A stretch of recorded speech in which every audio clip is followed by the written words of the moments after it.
ফি বাইতি আবি সুফিয়ান ফাহুয়া আমিন, যে আবু সুফিয়ানের ঘরে আশ্রয় নিবে সেও নিরাপদ, যে নিজের ঘরের দরজা বন্ধ করে থাকবে সেও নিরাপদ।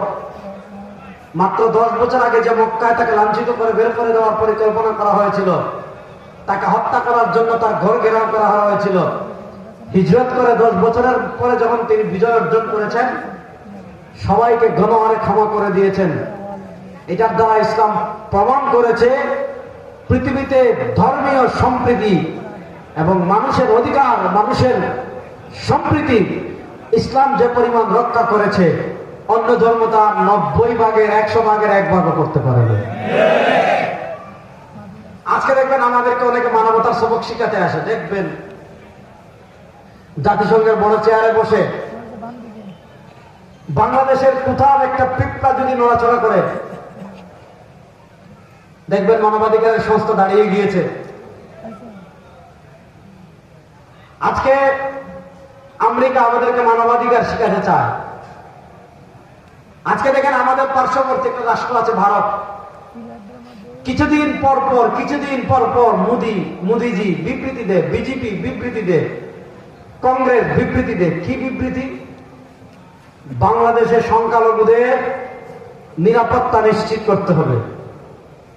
প্রশ্ন হলো, বাংলাদেশের সংখ্যালঘু নিয়ে তোমাদের এত চিন্তা, মাশাআল্লাহ, অথচ বাংলাদেশের সংখ্যালঘু হিন্দু বলেন, খ্রিস্টান বলেন, বৌদ্ধ বলেন, মায়ের পেটের সন্তান যেমন নিরাপদ, বাংলাদেশের হিন্দুরা মুসলমানদের কাছে সেই তুলনায় তার চেয়ে বেশি নিরাপদ। অথচ আমাদের পার্শ্ববর্তী রাষ্ট্র ভারতে দেখেন মুসলমানদের কি ভয়াবহ অবস্থা। কাশ্মীরে মুসলমানদেরকে কচুকাটা করা হচ্ছে। যারা নিজেদের দেশের সংখ্যালঘু মুসলমানদের নিরাপত্তা দিতে পারে না, তারা বাংলাদেশ নিয়ে চিন্তা করার অর্থ হলো তাদের প্রত্যেকের মাথায় গুড়া কৃমি সমস্যা আছে। ইসলাম বলে আপনি আপনার ধর্ম পালন করেন, কোনো সমস্যা নেই। যদি ইসলাম রাষ্ট্র ক্ষমতায় থাকতো, রাষ্ট্র আপনি কেমনে আপনার ধর্ম পালন করবেন, আপনার ধর্মের উৎসব পালন করবেন, এটা নিরাপত্তা দেওয়ার দায়িত্ব হলো রাষ্ট্রের।